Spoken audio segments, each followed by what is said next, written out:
राम श्री राम जय जय राम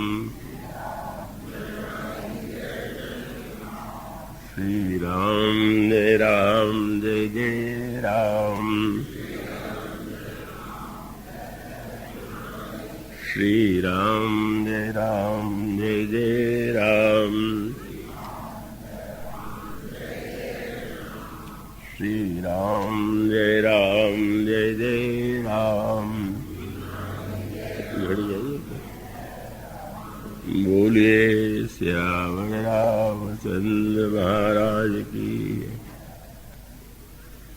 ओम मंगलमूर्तये नमः।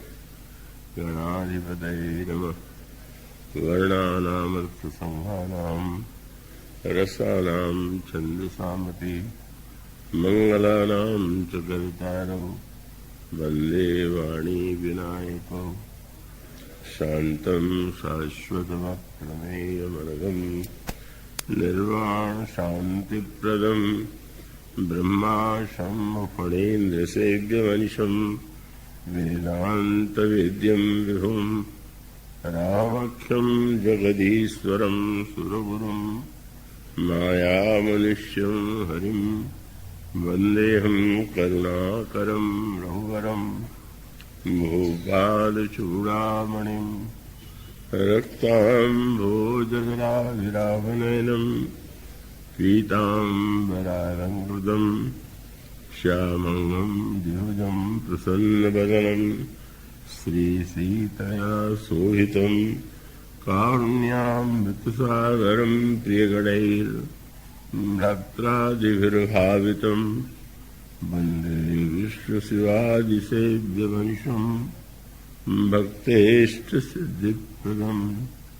कोशलेन्द्रपदकञ्जमञ्जुलौ कोमरावजमहेशवन्दितौ जानकीकरसरोजलालितौ चिन्तकस्य मनभृङ्गसंज्ञिनौ वन्दे विदेहतनया पदपुण्डरीकम् कैशोरसौरभ समाहृतयोगिचित्तम् हन्तुं तुतापमनिशं मुनिहंससेव्यम् सन्मानसालिपरिपीतपरागपुण्यम् अतुलितबलधावं हेमशैलावदेहम् दनुजवनकृशाणुं ज्ञानिनामग्रगण्यं सकलगुणनिधानं वानराणामधीशं रघुपतिप्रियभक्तं वातजातं नमामि। यत्र यत्र रघुनाथकीर्तनं तत्र तत्र कृतमस्तकाञ्जलिं बाष्पवारि परिपूर्णलोचनं मारुतिं नमत राक्षसान्तकं। गरुडमहाज्ञानी गुणराशि हरिसेवकयति निकटनिवासी पुण्येन्दुधरगौरसुन्दरं म्बिकापतिमभीष्टसिद्ध्यदं कारुणिककलकञ्जलोचनं नमामि शङ्करमनङ्गमोचनं। प्रभुसमर्थ सर्वज्ञ शिव सकल कला गुणधाम योग ज्ञान वैराग्य निधि प्रणतकल्पतरुणाम वंशी विभूषित करान्नवनीनदाभात् पीताम्बरादरुणबिम्ब फलाधरुष्ठात् पूर्णेन्दु सुन्दर मुखादरविन्दनेत्रात् कृष्णात् परं किमपि तत्त्वमहं न जाने। वैदेही सहिते सुरद्रुमतले हेमैर्महामण्डपे रत्ने पुष्पकमासने मणिमये वीरासने संस्थितम् अग्रे वाचेति प्रभञ्जनसुते तत्त्वं मुनीन्द्रैः परम् व्याख्यातं भरतादिभिः परिवृतं राम भजे श्यामलम्। श्री गुरुचरण सरोज रज निज मन मुकुर सुधारि वरणो रघुबर विमल यशो जोदायक फलचारि श्यावर रामचंद्र की जय। परहित सरिस धर्म नहीं भाई पर पीड़ा सम नहीं अधमाई। प्रभु श्री रामभद्र और करुणामयी जगत जननी सीता की परम अनुकंपा से, महती अनुकंपा से यह सप्तदिवसीय कार्यक्रम आज समापन की दिशा में बढ़ रहा है।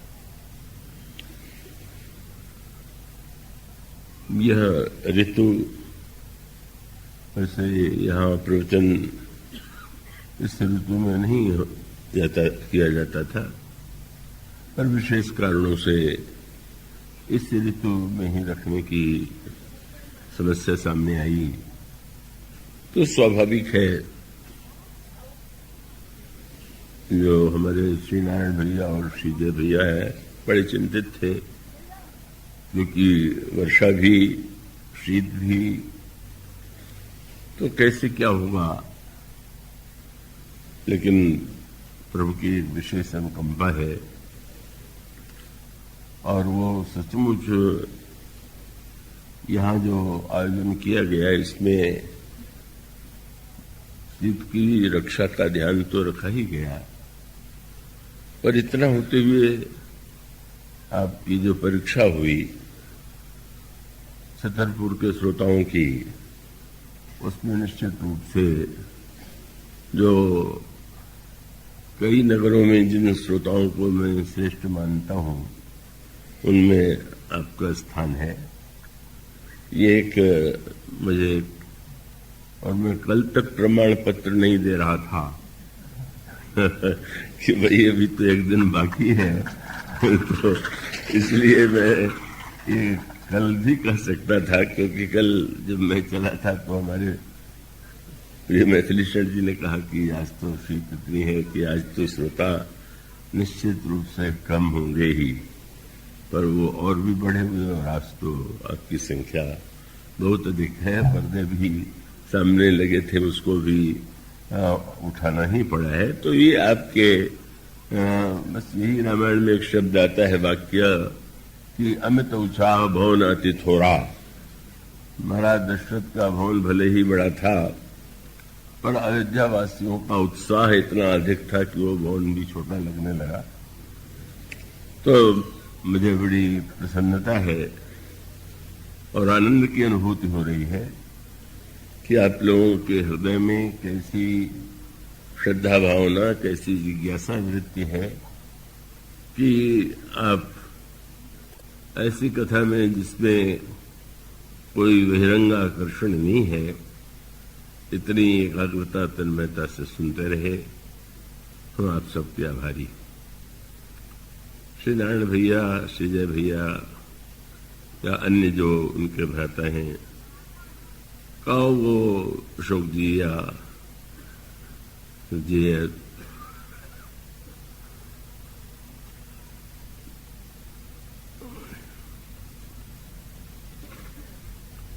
श्री शिव जी, श्री अशोक जी और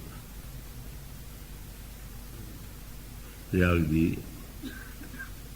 मैं नाम बड़े जल्दी भूल जाता हूं, तो इसलिए मुझे रामायण की पंक्तियों के लिए तो सहायक की आवश्यकता नहीं होती, पर औपचारिकता और नामस्मरण के लिए इनका आश्रय मैं लेता हूं। उन्होंने लिख के दे दिया, अच्छा ही किया।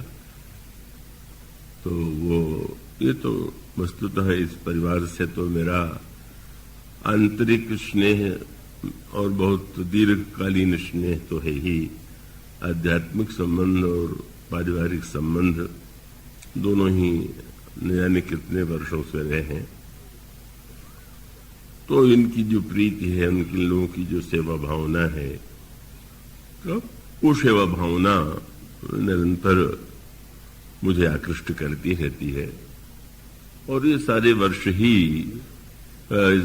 रामायण के संदर्भ से और जो अयोध्या में रामायणम संस्थान बना है उसकी सेवा में संलग्न रहते हैं।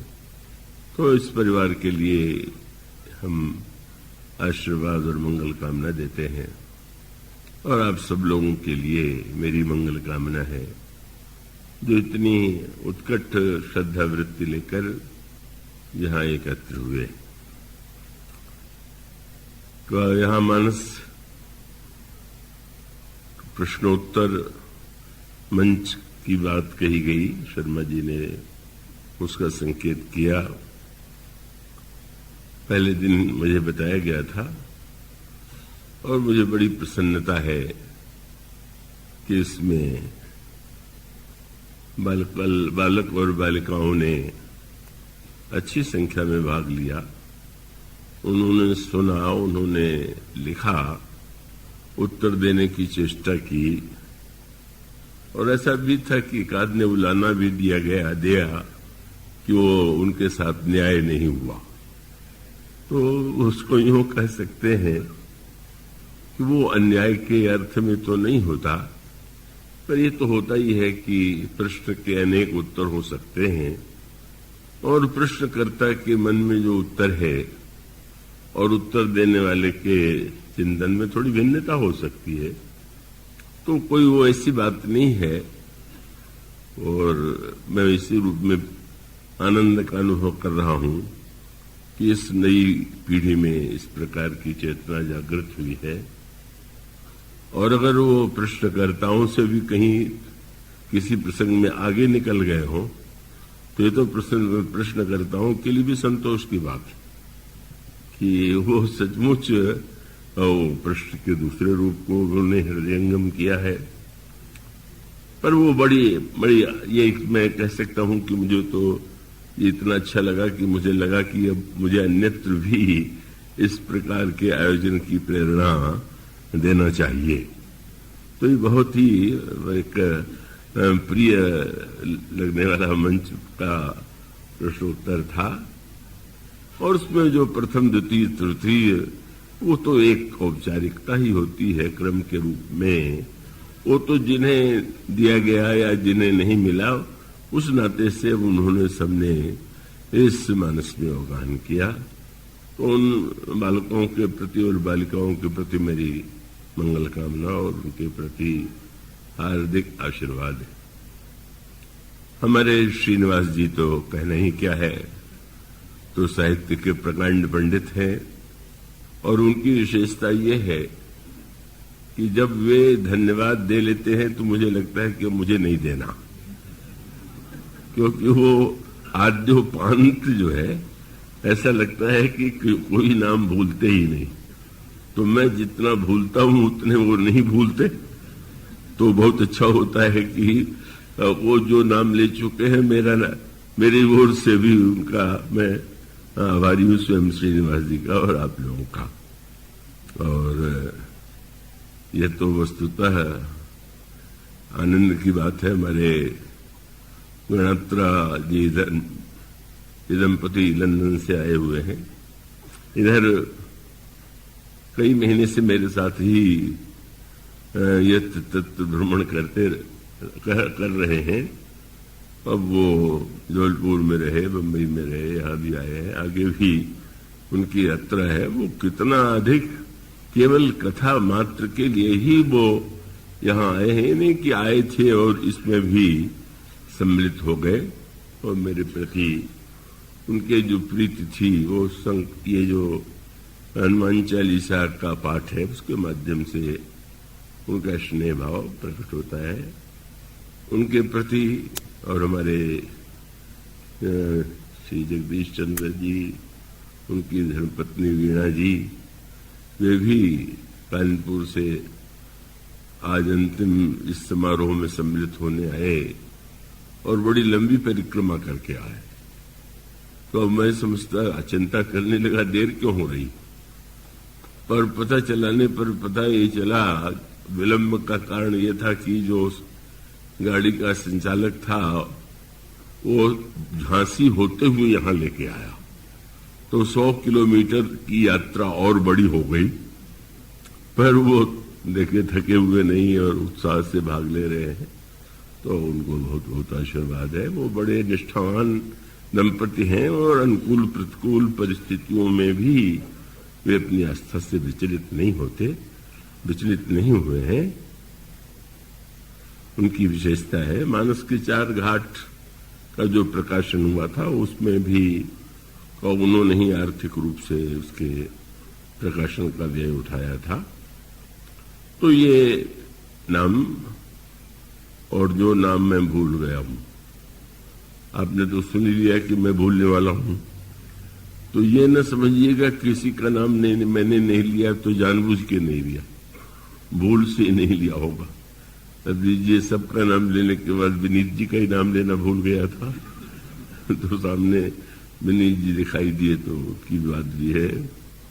तो और जो हमारे हर दिशाओं में जिन्होंने संयोजन किया, वो मैं उनके प्रति बहुत मंगल कामना प्रकट करता हूं। इस बार जो पंक्ति चुनी गई थी, परित सरिस धर्म नहीं भाई, यह चौपाई अत्यंत सरल है और अत्यंत गहन है। और इसका अभिप्राय है कि उसका सरलतम रूप तो यही है कि बस जो भक्तों और संतों ने कहा कि भाई एक वस्तु देना चाहिए और एक वस्तु लेना चाहिए, और वो सिद्ध वाक्य आपने सुना होगा, देवे को टुकड़ो भलो, लेवे को हरिनाम। कोई भूखा व्यक्ति है तो उसे हम अपनी शक्ति भर यदि उसे उसकी भूख को मिटाने के लिए प्रयत्नशील है, तो ये परहित की ही वृत्ति है। और ये हमारे आस्तिक, हमारी संस्कृति में अतिथि को अत्यधिक महत्व इसीलिए दिया गया। अतिथि माने किसी संबंधी ने सूचना दी हो कि इस दिन मैं आऊंगा, तो वो अतिथि नहीं।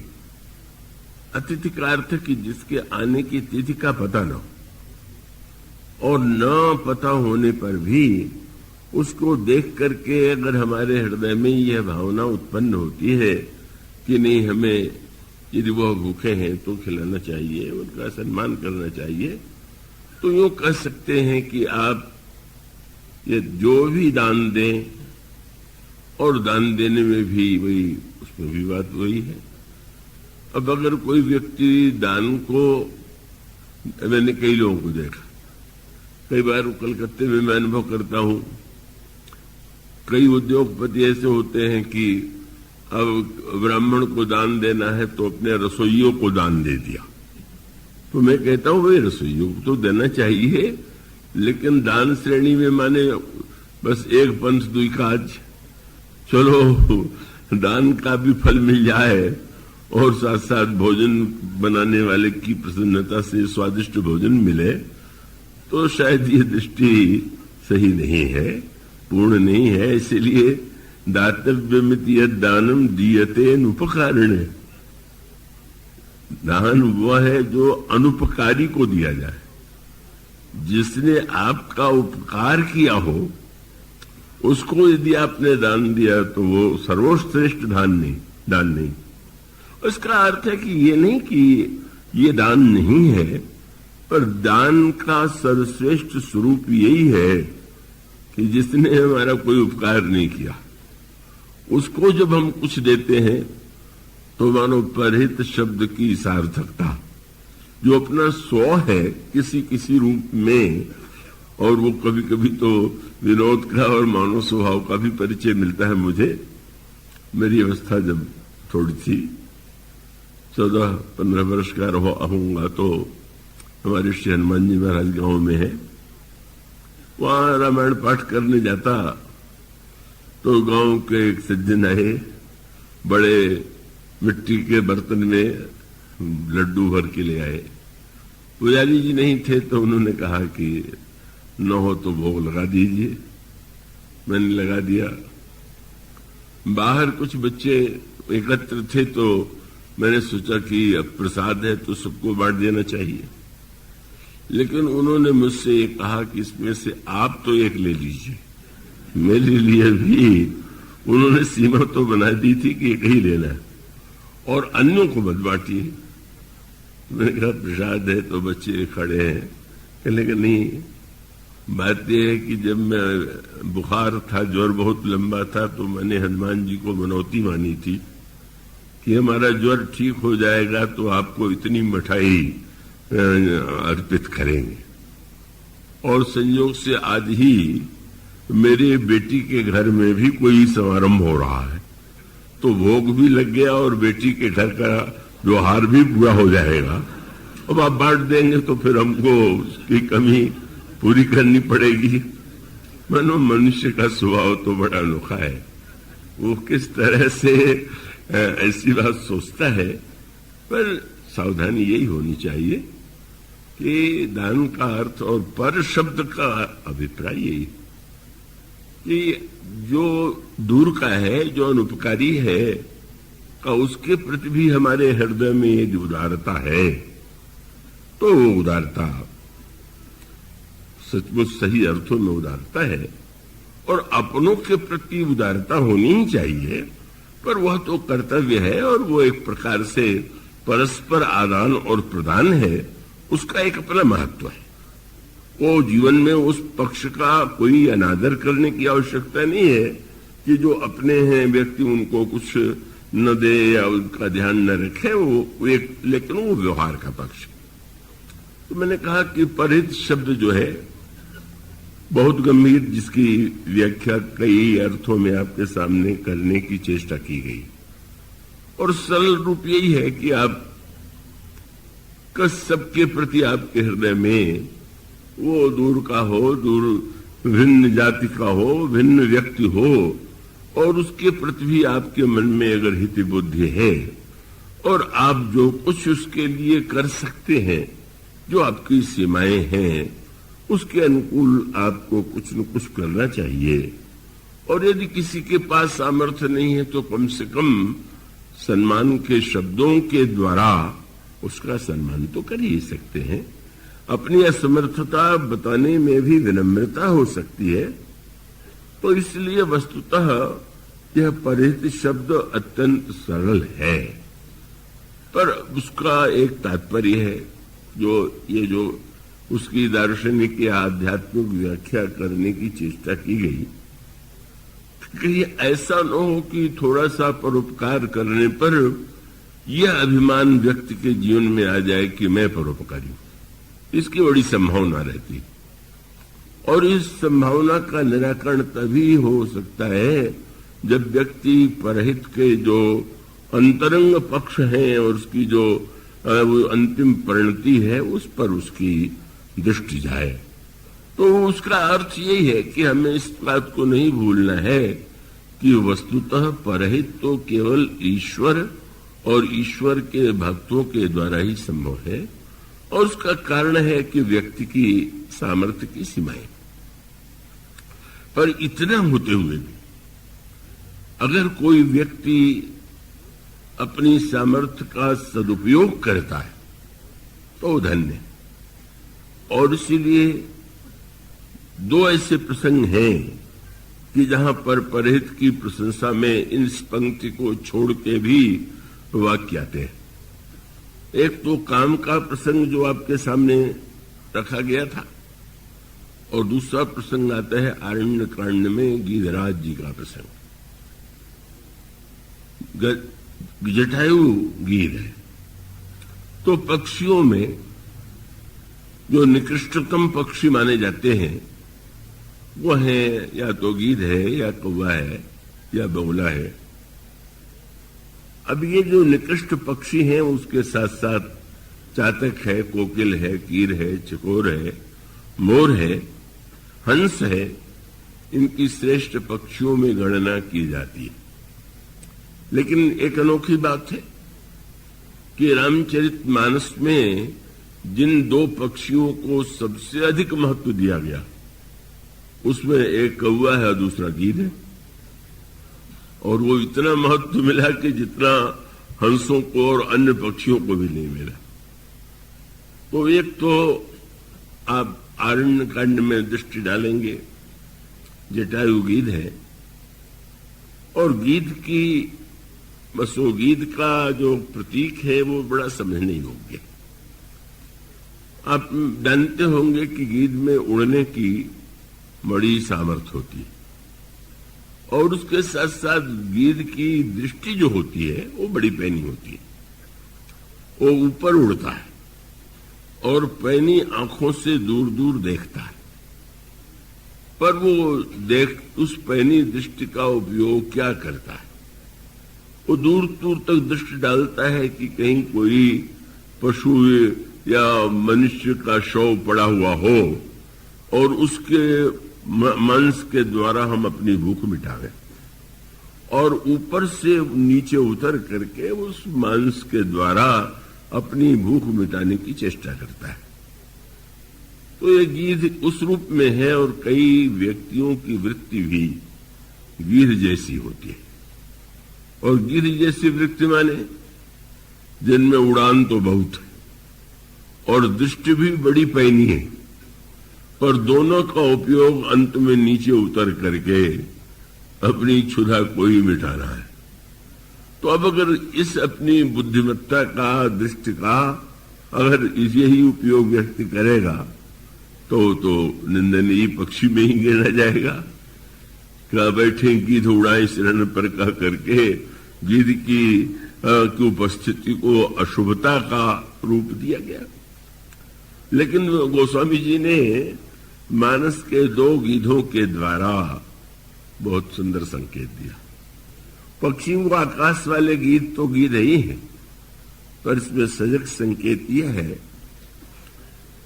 जैसा कि आगे चल करके संपाति ने बंदरों को अपने भाइयों की, अपनी और अपने भाई जटायु की आत्मकथा सुनाई थी। वर्णन आता है कि संपाति और जटायु दोनों भाई, और एक दिन संपाति ने जटायु से कहा, ये तो गिद्धों के लिए बड़ा कलंक है कि ऊपर जाने पर भी उनकी दृष्टि नीचे रहती है। आओ हम लोग वह करके दिखा दे कि जो संसार में बड़े से बड़े व्यक्ति नहीं कर पाते। और वह प्रस्ताव यही था कि हम लोग सूर्य मंडल तक यात्रा करें, सूर्य तक पहुंचे और तब लोग यह अनुभव करेंगे कि वस्तुतः ये गिद्ध कितनी ऊंची दृष्टि वाला है, कितना ऊपर उठने की, उड़ने की इसकी वृत्ति है। और तब दोनों भाई आकाश की ओर उड़ते हैं। पर आकाश में जो जो दूर आगे जाते जा रहे हैं, त्यों तो ताप का अधिक अनुभव हो रहा है। और तब जटायु के हृदय में यह विचार उत्पन्न हुआ कि लगता तो यही है कि ये जो सूर्य तक की यात्रा है, इसका कोई उद्देश्य तो सही नहीं। प्रकाश सूर्य का तो नीचे भी मिल रहा है और उस प्रकाश में हम जो भी काम करना चाहें कर सकते हैं। तो अब सूर्य के पास जाना तो केवल अपने अभिमान का प्रदर्शन है कि जहां तक कोई नहीं पहुंच पाया वहां हम पहुंच गए। और संभावना यह भी है कि सूर्य में प्रकाश भी है और सूर्य में ताप भी है, तो ताप से अगर शरीर नष्ट हो गया तो मानो जो जीवन था, जिसका कोई अच्छा उपयोग हो सकता था, वो नहीं हुआ। और यदि पहुंच जाए तो केवल एक आम की पूर्ति, कितने ऊपर और कितने ऊंचे। जटायु ने संपाति से कहा कि भाई मैं लौटना चाहता हूं। ठीक है, तुम लौट जाओ। जटायु नीचे चले आए। संपाति ने और आगे बढ़ने की चेष्टा किया, पर वो सूर्य तक पहुंचने के पहले ही सूर्य के ताप से संपाति के पंख जल करके नष्ट हो गए। वो नीचे की ओर गिरे।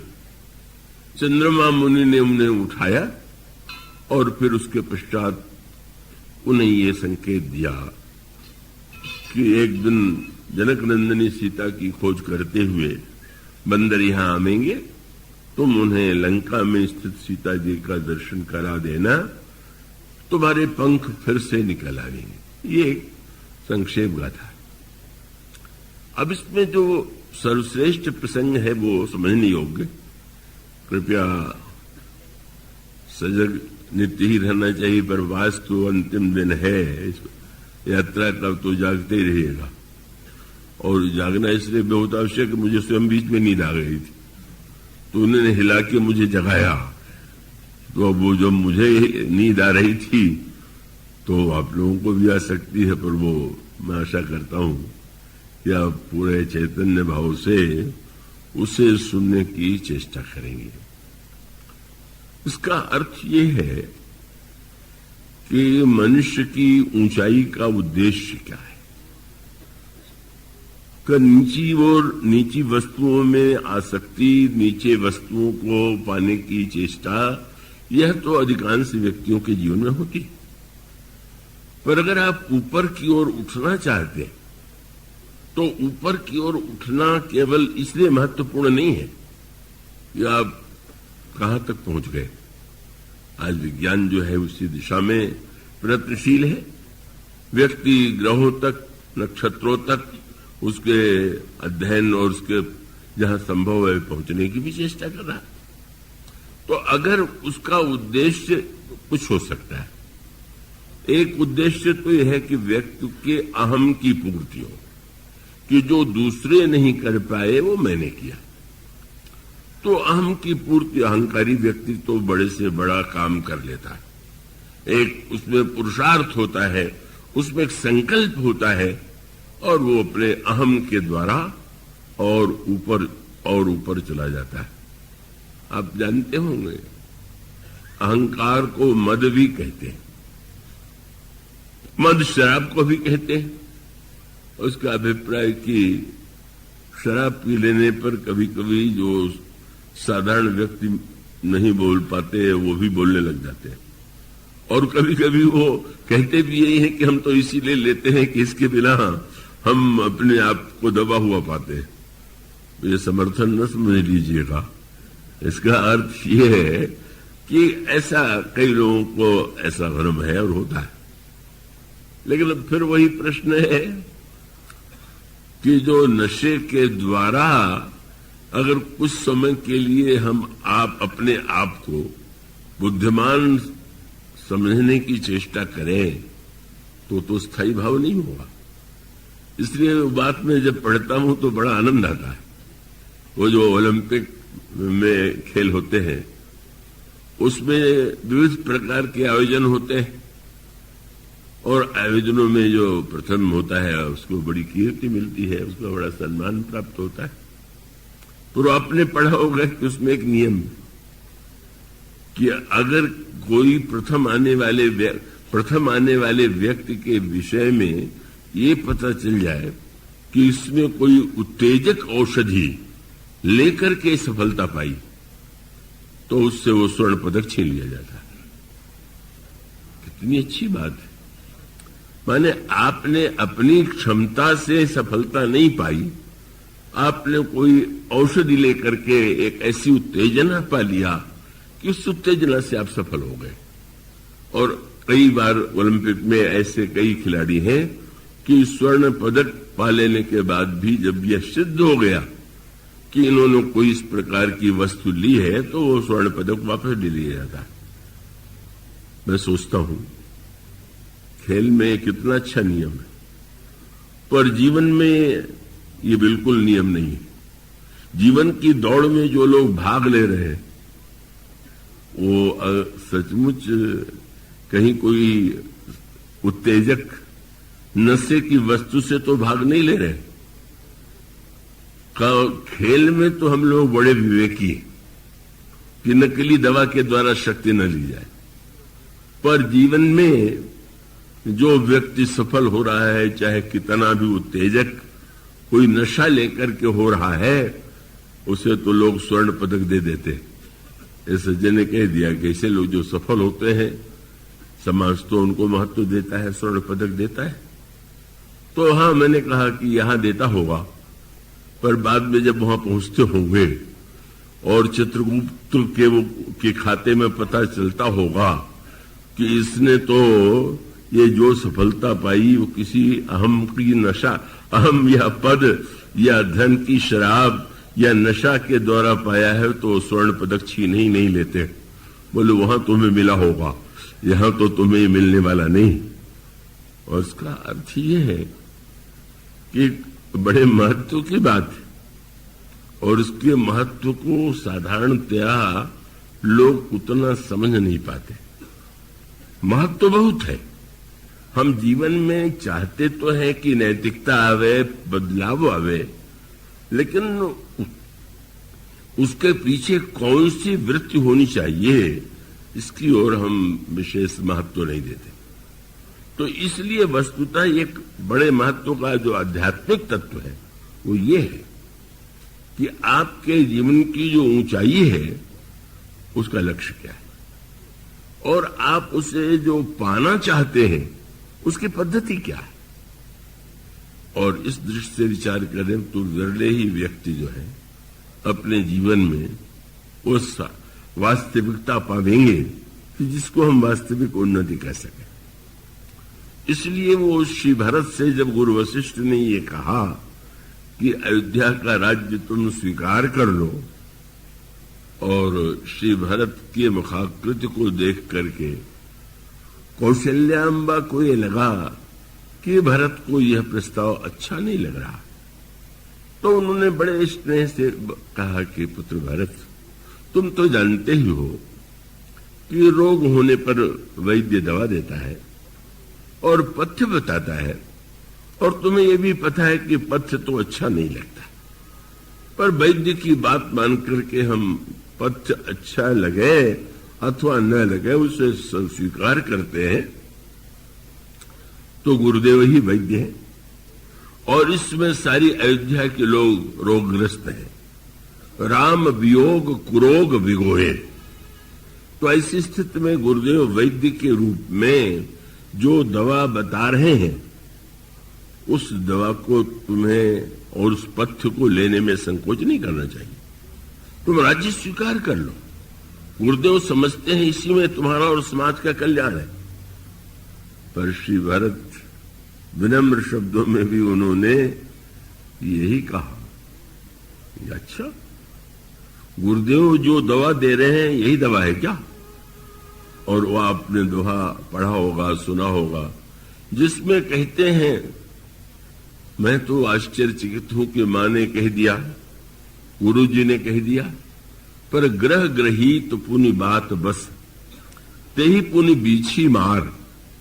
किसी पर ग्रह दशाई हुई हो, वात रोग का कष्ट हो और बिच्छू मार दे, और ऐसे वैद्य के पास जाए कि जो कहे कि थोड़ा शराब पी लो, नशा ले लो, अफीम ले लो, तो क्या ये दवा है क्या?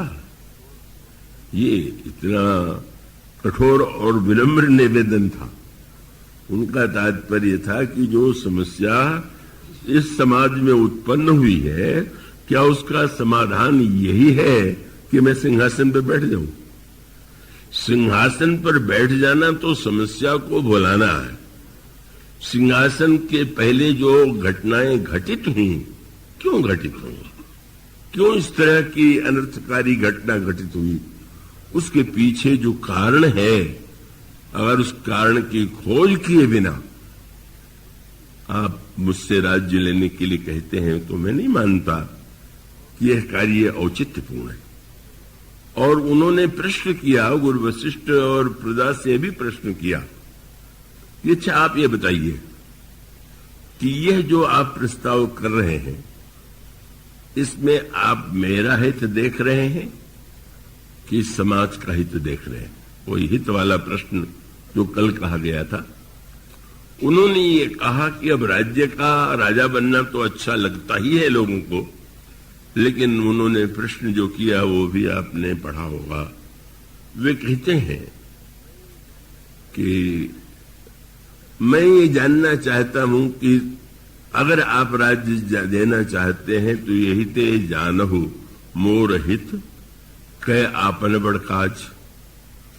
क्या आप लोगों को लगता है, क्या आप उतावले होकर के राजा पाने के लिए बेचैन नहीं? और राजा पाने के लिए अगर आप बेचैन हैं तो आपको लगता है राजा नहीं है तो अराजकता फैल जाएगी, न जाने क्या क्या अन्याय और अधर्म होने लगेगा, इसलिए राजा बनाओ। पर श्री भरत ने जो प्रश्न किया कि भला सोचिए, जो राजा स्वयं अन्याय पूर्वक राजा बना हो वो प्रजा को न्याय देगा, इससे बढ़कर के व्यर्थ की धारणा क्या हो सकती है? कहूं सांच सब सुनिपतियाहू, चाहिए धर्मशील नर नाऊ। बस यही कह दिया, अगर आप मुझे हित आपन चाहो तो सोई स्नेह जड़ता बस कहो। यह आपकी विवेक शून्यता है। आप सोचिए कि जिस व्यक्ति को राजा बनाने के लिए प्रभु श्री राम को वन भेज दिया गया हो, हमारी महान आदरणीय पूजनीय काशी जनक नंदिनी को वन में भटकना पड़ रहा हो, लक्ष्मण जैसे महानतम चरित्र और अत्यंत सुकोमल वे आज बन बन भटक रहे हैं। जिस राजा के सिंहासन पर बैठने के लिए इतने लोगों को कष्ट दिया गया, और फिर आप जब कहते हैं कि पिताजी ये चाहते थे तो स्पष्ट ही है कि पिताजी ने अपना प्राण दे दिया। वे मेरे आने तक भी प्रस्तुत नहीं हुए प्राण रखने के लिए, और इसका अर्थ यह है कि ऐसी विपरीत परिस्थिति में आप क्यों कल्पना करते हैं कि आपका हित इस ऐसे राजा से हो सकता है? और उन्होंने याद दिलाया, इतिहास को देख लीजिए, जब भी उतावलेपन में लोगों ने किसी को राजा बना दिया तो तत्काल बना दिया और बाद में फिर पछताने लगे। और उन्होंने कहा कि नहीं नहीं, राजा केवल धार्मिक नहीं होना चाहिए, आप तो धर्मशील होना चाहिए। ये थोड़ा गंभीर शब्द है। धर्म और धर्म चाहिए, धर्मशील नर ना हो। धर्म और धर्मशील का अंतर क्या है? जो बुद्धि पूर्वक धर्म का पालन करे वो धर्म है, और धर्म जिसके स्वभाव का अंग बन जाए वो धर्मशील है। जिस समय कोई वस्तु ऐसी आपके स्वभाव में बन गई कि उसे आप बुद्धिपूर्वक नहीं स्वीकार करते, बल्कि वो ऐसा करना आपका सहज स्वभाव है। श्री भरत जी का तात्पर्य है, जो लोग बुद्धिपूर्वक धर्म को स्वीकार भी करते हैं तो बाद में बदल जाते हैं, पर बुद्ध धर्मशील तो है कि जो एक बार धर्म छोड़ना भी चाहे तो न छोड़ सके। मानो उससे हो ही नहीं सकता। आप लोग उस राजा के संदर्भ में अगर विचार करके देखते हैं तो मैं नहीं हो सकता, वो तो प्रभु ही है जिनमें महानतम धर्म साकार हो रहा है या धर्मशीलता साकार हो रही है। तो मानो श्री भरत का तात्पर्य यही था कि इस समस्या के समाधान के लिए व्यक्ति इतना उतावला है कि वो न तो पूर्व पर दृष्टि डालता है न भविष्य पर दृष्टि डालता है, वो तत्काल एक निर्णय लेना चाहता है। श्री भरत ने इसी की दिशा में प्रेरणा किया। उन्होंने कहा, देखिए, जिस राजा को राज्य देने के लिए इतना कुछ किया गया वो कैसे आपका हित करेगा? और अगर आप हमारे हित की बात सोचते हो तो हमारे हित का निर्णय आप लोग मत कर डालिए, वो तो मैं करूंगा। और ये भी कह दिया कि आप इस भ्रम में न रहिएगा कि मैं कोई बड़ा त्यागी हूं। मैं तो पदलोलुप हूं, और अयोध्या का राजपद यदि मैं नहीं स्वीकार कर रहा हूं तो ये आप भ्रम न पाल लीजिएगा कि भरत कितने बड़े त्यागी हैं कि वो तो अयोध्या जैसे राज्य को स्वीकार नहीं कर रहे, क्योंकि समाचार पत्रों में आता है मंत्रिमंडल बना है पर अनेक मंत्रियों में एक मंत्री शपथ लेने नहीं आए। तो आश्चर्य हो गया, अरे जहां लोग पद पाने के लिए व्यग्र रहते हैं, पद दिया गया और लेने शपथ नहीं आए, त्यागी है ऐसा लगा। पर दूसरे दिन यह समाचार जब पढ़ने को मिलता है कि वे इसलिए नहीं आए कि वे पूर्ण मंत्री बनना चाहते थे और उनको राज्य मंत्री बना दिया गया, इसलिए नहीं आए। तब पता चला कि वो त्यागी जी नहीं थे, अभी तो और ऊंचे पद की इच्छा थी। तो व्रत जी ने कहा आप छोटा पद हमें दे रहे, तो वो छोटा पद भी इतने झगड़े से, इसलिए आपन दारुण दीनता सबहि कहूं समुझाए, देखे बिनु रघुवीर पद जी की जरन जाए। मानो वो एक लक्ष्य लेकर के चित्रकूट की यात्रा, उसका तात्पर्य है कि हमारे जीवन का लक्ष्य क्या है, उद्देश्य क्या है। उद्देश्यहीन होकर के हम कोई उत्तेजना अपने जीवन में पाल करके सफल हों तो सफलता क्षणिक ही है और बाद में वो विफलता और बुराई के रूप में समाज में दिखाई देती है। तो ये जो गिरिराज जी का प्रसंग है उसमें एक संकेत है। जटायु लौट आए और संपाति आगे बढ़ते रहे, तो यही लगता है कि जटायु का अर्थ है डर गए कि हम जल के नष्ट न हो जाए इसलिए लौट आए, और संपाति जी वीर थे इससे आगे बढ़ते गए। पर संपाति ने अपनी बहुत बढ़िया व्याख्या किया। हम लोग और कई लोग दूसरों की व्याख्या जितनी चतुराई से करते हैं, अगर अपनी व्याख्या उतनी चतुराई से करें तो उनके जीवन में बदलाव आ सकता है। और वो यही था। बंदरों से संपाति ने कहा वे लौट आए और मैं बढ़ा तो इसलिए नहीं कि मैं बड़ा वीर था, तब मैं अभिमानी रवि नहीं रहा, मैं इतना अभिमानी था कि नहीं मैं तो जाऊंगा। और सच पूछो वे नहीं डर रहे थे, मैं डर रहा था। कैसी बात है, संपाति डर रहा था कि जटायु डर रहे थे? वस्तुतः लगता तो यह है कि जटायु डर रहे थे, पर डर संपाति रहा था। क्या उसको एक ही चिंता थी, डर लग रहा था कि अगर बीच से आया तो लोग क्या कहेंगे। ऐसे डरपोक बहुत से होते हैं कि इस डर के मारे कि कहीं लोग हमको क्या कहने लगेंगे। विचार पूर्वक कोई व्यक्ति एक लक्ष्य निश्चित करे वो एक बात है, और लोग क्या कहेंगे और मुझे तो नाक कट जाएगी और मेरा तो लोगों की दृष्टि में मैं गिर जाऊंगा।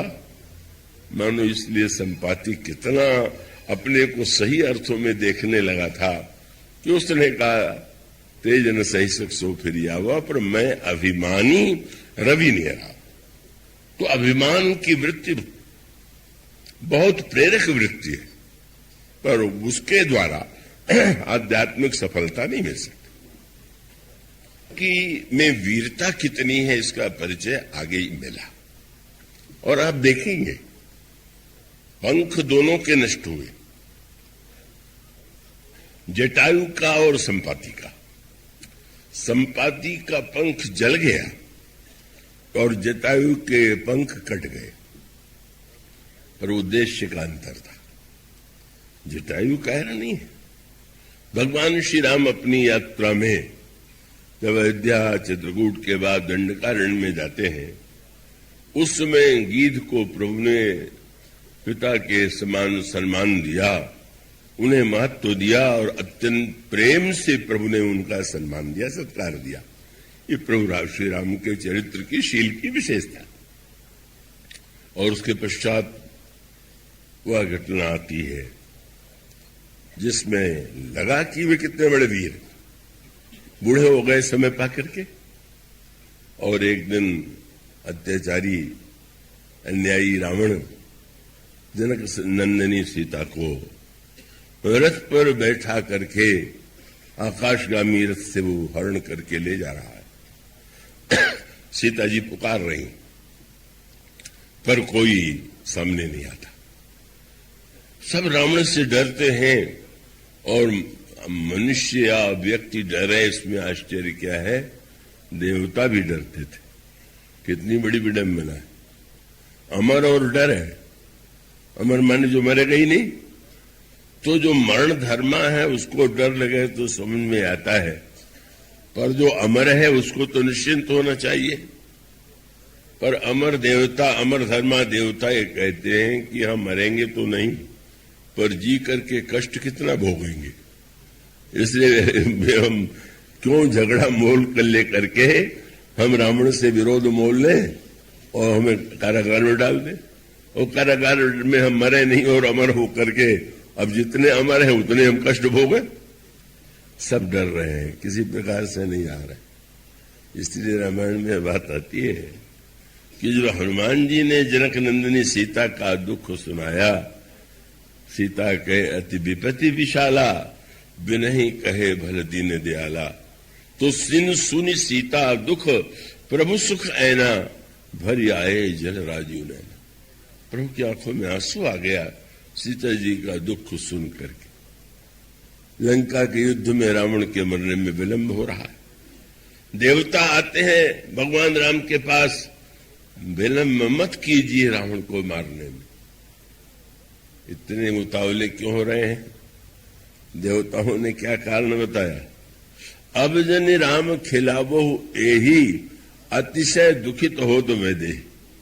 सीता जी बहुत दुखी हो रही। प्रभु ने सीता जी के दुख का शब्द सुना, रोने नहीं लगे। हनुमान जी की बात सुनकर रोए, और देवताओं ने जब कहा तो देव बचन सुनी प्रभु मुस्काना, हंसने लगे। कितने स्वार्थी हैं। जब हरण हो रहा था तब इनको दुख की चिंता नहीं थी, रोकने का कोई प्रयत्न नहीं किया।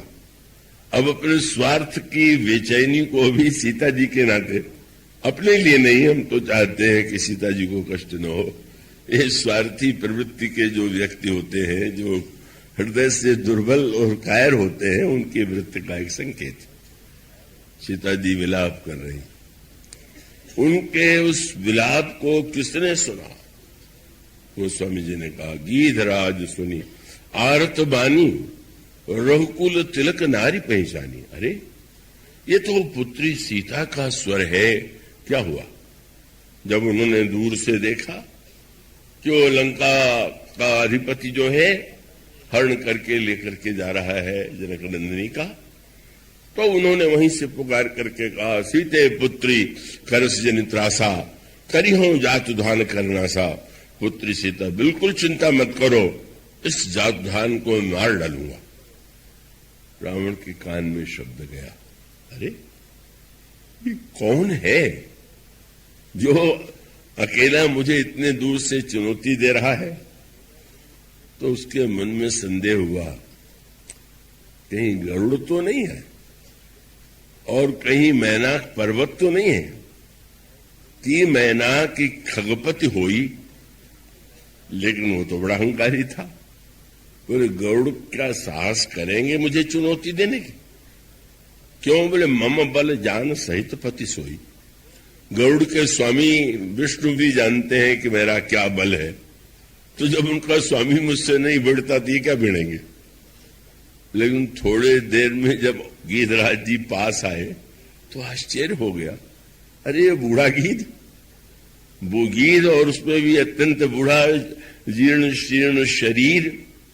बस उसको लगने लगा कि बड़े बड़े देवताओं ने, योद्धाओं ने मुझे चुनौती नहीं दिया और ये बूढ़ा गीध इस तरह चुनौती दे रहा है। और वह जैसा अभिमानी था उसने वही अर्थ लिया।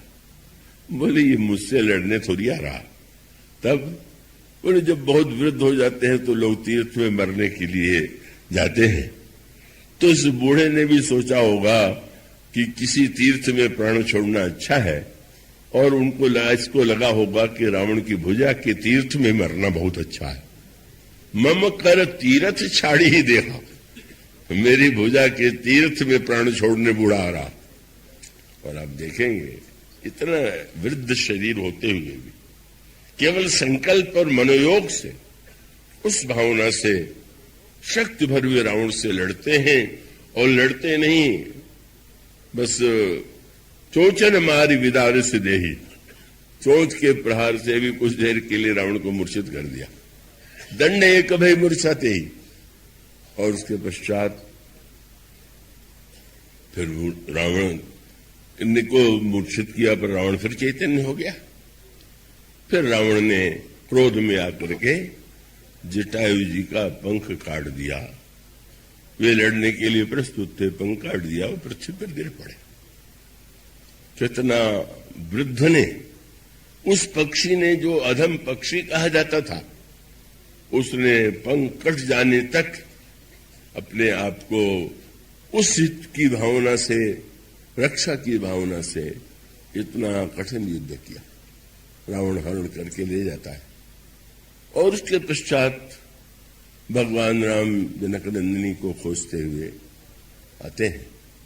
गोस्वामी जी ने गीतावली रामायण में बताया कि गिरिराज के हृदय में कितनी ऊंची भावना थी। मृत्यु से वे नहीं डरते थे। मृत्यु से अगर डरते होते तो वो रावण को चुनौती क्यों देते? और अब भी वे मरना नहीं चाहते।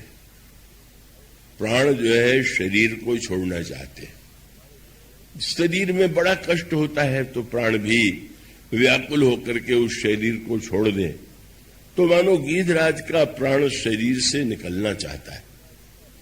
लेकिन गीधराज जी अपने प्राणों को फटकार रहे हैं।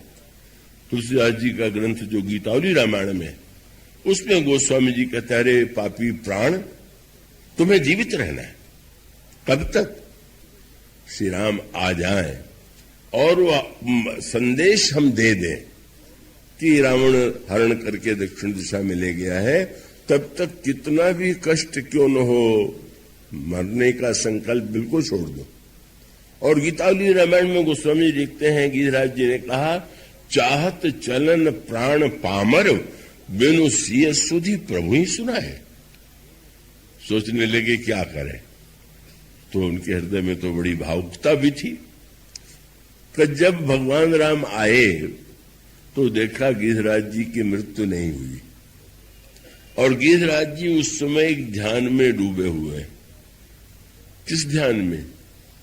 क्या गोस्वामी जी ने कहा, आगे परा गीधपति देखा, सुमिरत राम चरण की रेखा।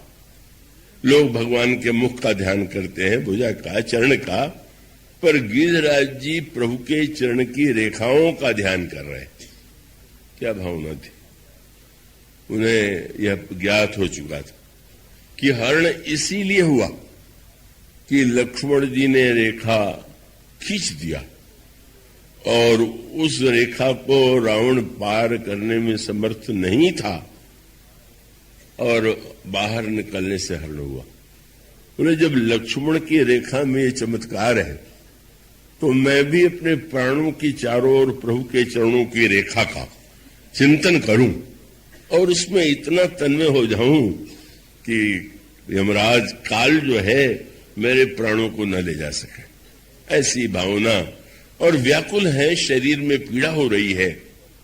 और उसी समय भगवान श्री राम का वहां आगमन होता है। रावण के अभिमान का, विवेक का वह प्रतीक, वह समझता था मेरे भुजा के तीर्थ में प्राण छोड़ने वाले हैं, पर वो तो प्रभु की जो भुजा का तीर्थ है, आज प्रभु ने गोद में उठा लिया।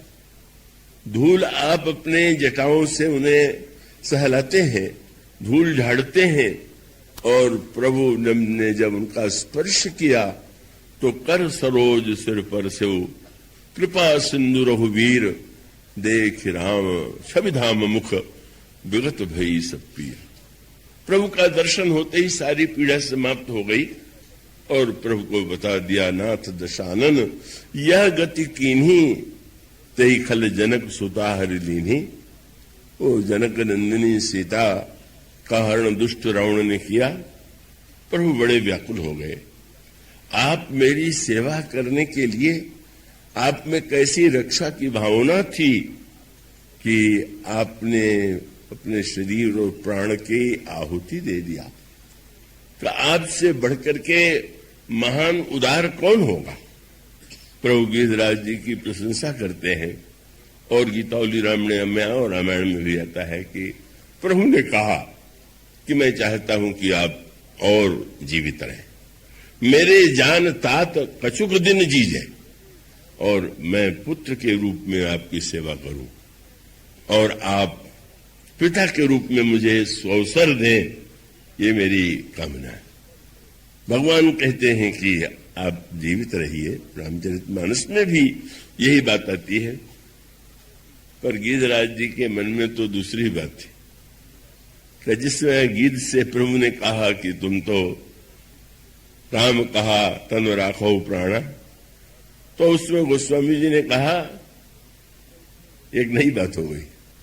गिरिराज को देख करके भगवान रोने लगे और गीध ने जो उत्तर दिया, गोस्वामी जी कहते हैं कि मुख मुस्काए कही ते बात। मुस्कुराते हुए गीध ने भगवान राम को उत्तर दिया, ईश्वर रो रहा है और जिसके शरीर में इतना कष्ट हुआ वो मुस्कुरा रहा है। ऐसे दिन पूछने लगे, गीध भी हंसता है क्या? हमने तो किसी गीत को हंसते नहीं देखा।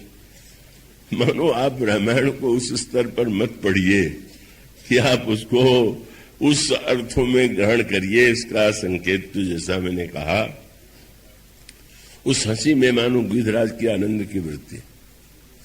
अभी तो प्राण रक्षा के लिए व्यग्र थे, पर अब उन्होंने भगवान श्री राम से कहा कि महाराज मैं नहीं चाहता कि मैं जीवित रहूं। क्यों? बोले जाकर नाम मरत मुख आवा, अधमऊ मुकुट होई श्रुति गावा, सो लोचन गोचर मम आगे, राखऊं देह नाथ के ही खांगे। महाराज मेरे मरबे समन चार फल होई तो क्यों न कही जाए। प्रभु जिस समय गिरिराज के सामने नतमस्तक होते उस समय प्रभु ने एक वाक्य कहा।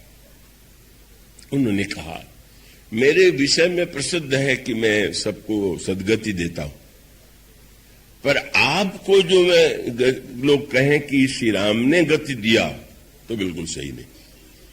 अन्यों को भले ही मैंने गति दिया हो, पर जल भरी नयन कहत रहुराई, तात कर्म निजते गति पाई। आपने अपने कर्म के द्वारा गति पाई है, मेरी कोई उदारता नहीं। क्या कर्म? बोले परहित बस, यही बात है। जिनके मन माही तिन कह जग दुर्लभ को सुनाए। जिनके जीवन में परहित की वृत्ति होती है, इसका अभिप्राय कि गिरिराज न उस जाति के हैं न उस परिवार के हैं, कोई उस नाते से स्व का संबंध नहीं होता। लेकिन प्रभु यही कहते हैं कि सत्य तो यह है कि जिनके जीवन में परहित की भावना है, वो संसार में कुछ उनके लिए दुर्लभ है ही नहीं। प्रभु कहते हैं कि आपने जो परहित के लिए इतना बड़ा त्याग किया, वो आपको उसका जो परिणाम मिल रहा है वो दया नहीं है मेरी, पुरस्कार नहीं है, वो तो आपके परहित की वृत्ति का परिणाम।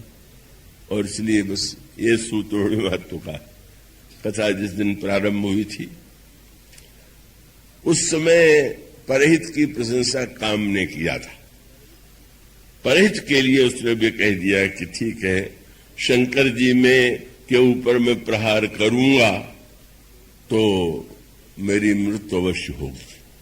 शिव विरोध ध्रुव मरण हमारा, पर उसने कहा मैं अवश्य मृत्यु को स्वीकार करूंगा।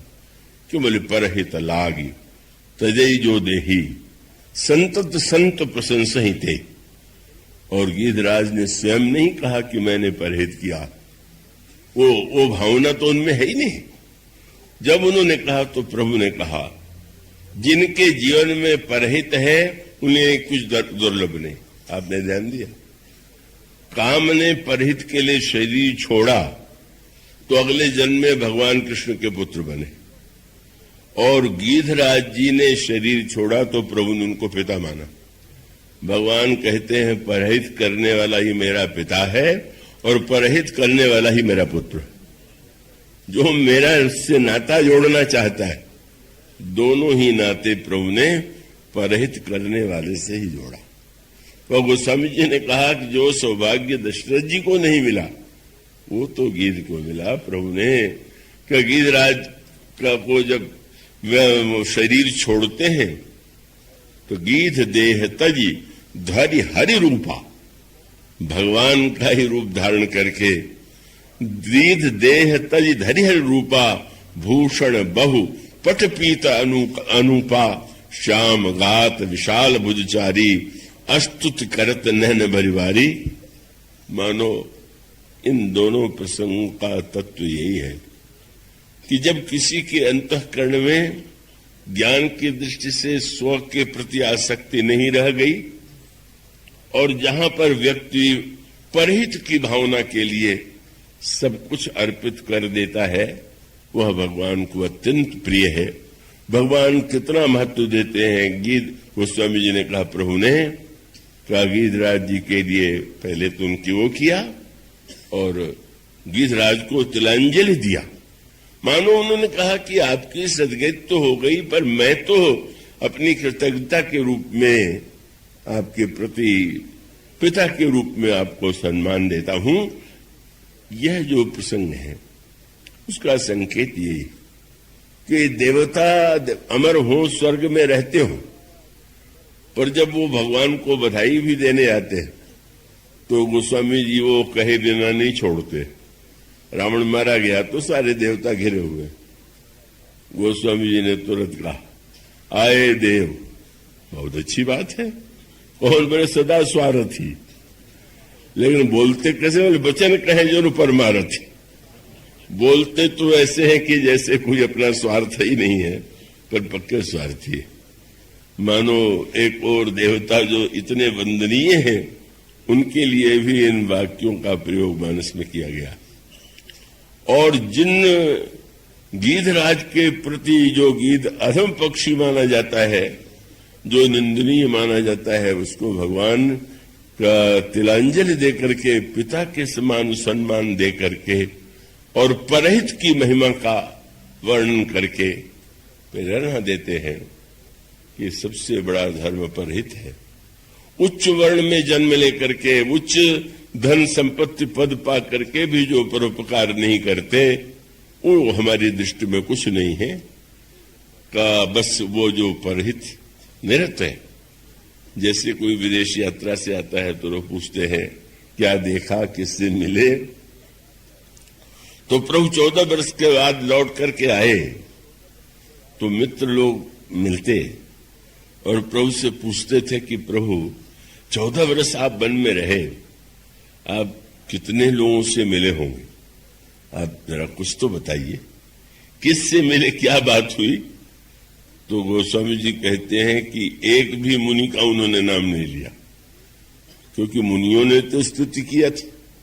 चाहते तो बता देते कि भरद्वाज जी ने मेरी स्तुति की, मेरी पूजा किया, वाल्मीकि जी ने किया, अत्रि जी ने मेरी महिमा का गायन किया। प्रभु एक नाम भी नहीं लेते। प्रभु ने कहा कि हाँ, वन में तो अनेक लोग मिले, सब मेरे लिए वंदनीय है, पर 2 व्यक्ति ऐसे हैं कि जिनकी स्मृति मेरे जीवन में आज भी अक्षुण्ण है। वो 2 व्यक्ति कौन है? वो स्वामी जी की पंक्ति विनय पत्रिका में आप पढ़िए, मूली मुनि मिली मुनि वृंद फिरत दंडक बन, सो चर्चौ न चलाई। तब बोले बस 2 व्यक्ति कौन? बोले 12 गीध सबरी की वर्णत प्रीत स्वाय। गीधराज जी क्या थे वे, कैसा अद्भुत उनका त्याग था। शबरी जी धन्य है, संकेत है। प्रभु ने शबरी जी को मां के रूप में देखा, गीधराज को पिता के रूप में देखा। मानो दशरथ पिता है तपस्या और साधना के द्वारा, माताएं माता बनी हैं तपस्या के द्वारा। पर प्रभु ने कहा कि गीध के पितृत्व में और शबरी के मातृत्व को मैं कभी भूल नहीं पाता। कुछ दिन बाद मित्र फिर मिले, फिर कुछ चर्चा सुनाइए बन की, तो बस फिर भी प्रभु ने वही 2 नाम ले लिए। मित्र हंसने लगे। 14 वर्ष में केवल 2 ही व्यक्ति आपको मिले होंगे, वो गीध और सबरी। पर गोस्वामी जी कहते हैं कि प्रभु को क्या लगता है कि सचमुच सब लोग भगवान से फल मांगते हैं, पर शबरी ने भगवान को फल दे करके उनकी भूख मिटाया। और सब लोग भगवान से चाहते हैं हम वृद्ध न हो, हमारी मृत्यु न हो, हम अमर हो जाएं। पर जिसने भगवान के लिए अपना शरीर सीता जी की रक्षा में अर्पित कर दिया, प्रभु कहते हैं कि उनसे बढ़ करके महान चरित्र वाला कौन होगा। इसलिए सचमुच प्रभु ने जब श्री भरत से ये कहा कि भरत, संत के अनेक लक्षण हैं, पर सबसे अंत में संत का सबसे बड़ा लक्षण यही है कि वो बस परहित में निरंतर संलग्न रहता है। और धर्म की दृष्टि से भी सर्वश्रेष्ठ धर्म जो है वो परहित सरिस धर्म नहीं भाई, पर पीड़ा सम नहीं अधमाई। तो इन शब्दों के साथ कथा तो अनंत है, वो तो कभी पूरी होगी ही नहीं, लेकिन विश्राम और विराम तो लेना ही पड़ता है। तो आप लोगों के प्रति पुनः आभार प्रकट करते हुए, धन्यवाद देते हुए इस प्रसंग को मैं विराम देता हूं।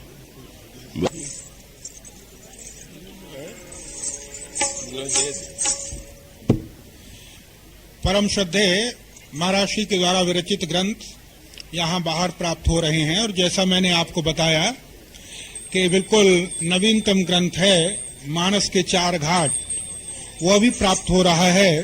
तो जो भी सज्जन चाहें वो प्राप्त कर सकते हैं। उसके साथ ऑडियो कैसेट भी प्राप्त हो रहे हैं। सभी लोग आरती को दोहराएंगे। आरती श्री रामायण जी की, आरती आरती श्री रामायण जी की, आरती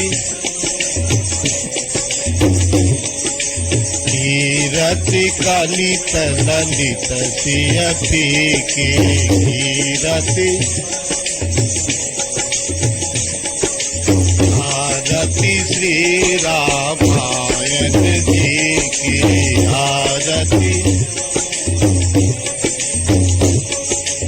गावत ब्रह्मादिक मुनि नारद,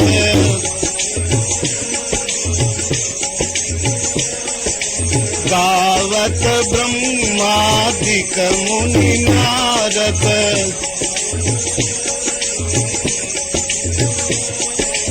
वाल्मीक विज्ञान विशारद,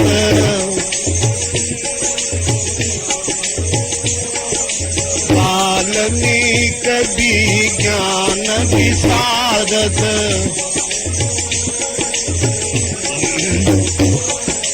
सुख सनकादि शेष यरुसारद,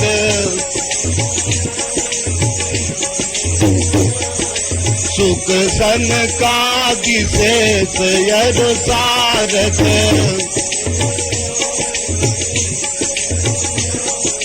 वरनि पवन सुत कीरति की, वरनि वरनि पवन सुत कीरति की,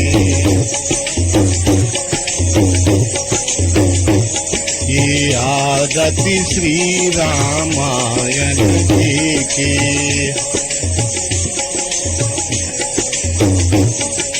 गावत वेद पुराण अष्टदश,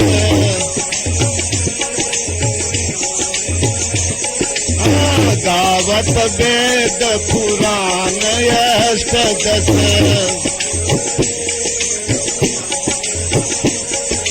छवो शास्त्र सब ग्रंथन को रच,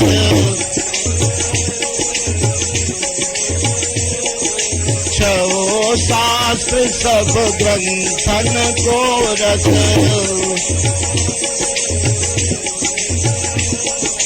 मुनि जन धन संपन्न को सर्वस,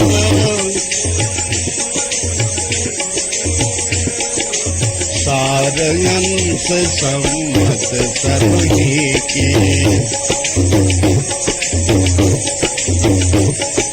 सारयंस सम्मत सबही की,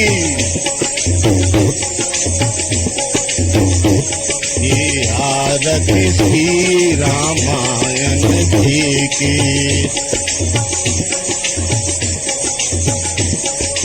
गावत संतत शंभु भवानी,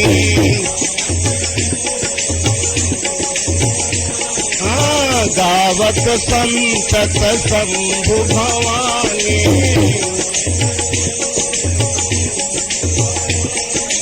अरुगत संभव मुनि विज्ञानी,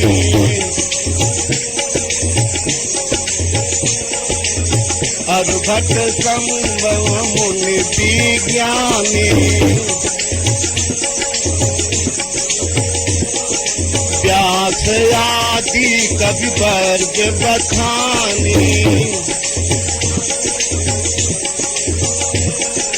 काग भुसुंड गरुड़ जेहि की,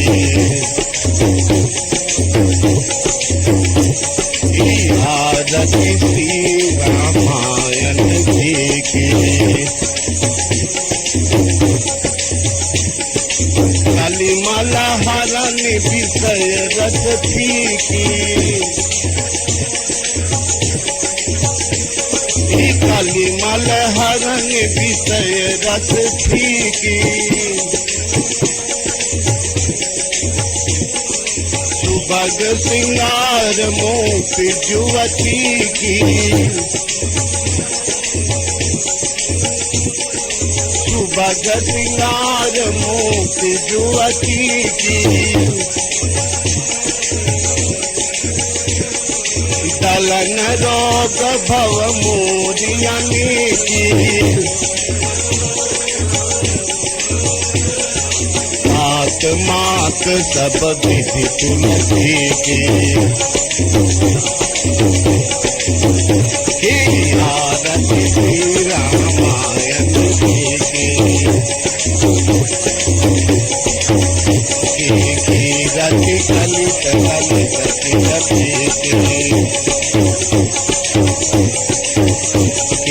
आरती श्री रामायण जी की।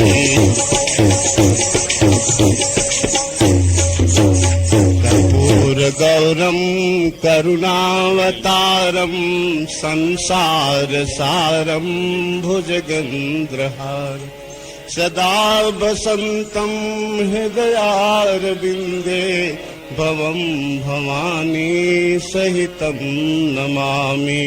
लोकाभिरामं रणरङ्गधीरं राजीवनेत्रं रघुवंशनाथं, कारुण्यरूपं करुणाकरन्तं श्रीरामचन्द्रं शरणं प्रपद्ये। मनोजवं मारुततुल्यवेगं जितेन्द्रियं बुद्धिमतां वरिष्ठं, वातात्मजं वानरयोथमुख्यं श्रीरामदूतं शरणं प्रपद्ये।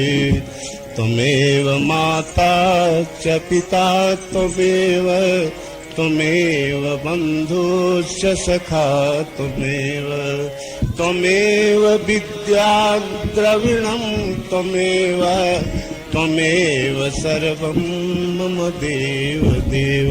बोलिए सियावर रामचंद्र की। सभी लोग कीर्तन करें।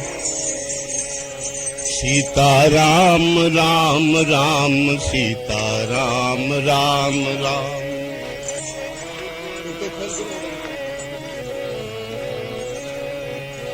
सीता राम राम राम सीता राम राम राम।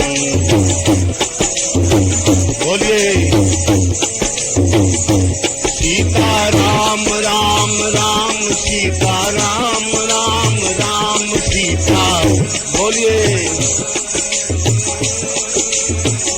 सीता राम राम राम सीता राम राम राम।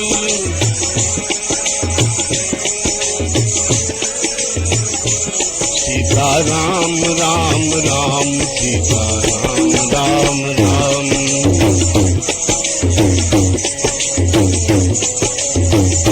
सीता राम राम सीता राम राम राम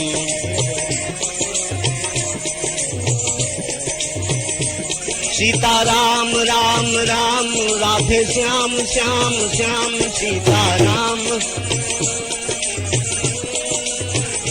सीता राम राम राम राजा राम राम राम सीता सीता राम राम राम राजा राम राम राम सीता सीता राम राम राम राजा राम राम राम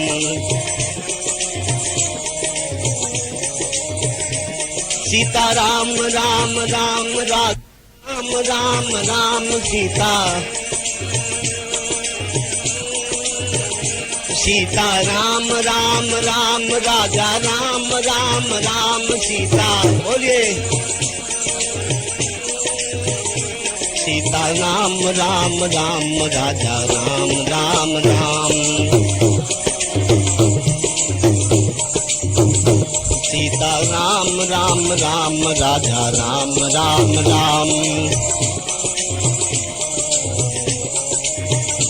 सीता राम राम राम राजा राम राम राम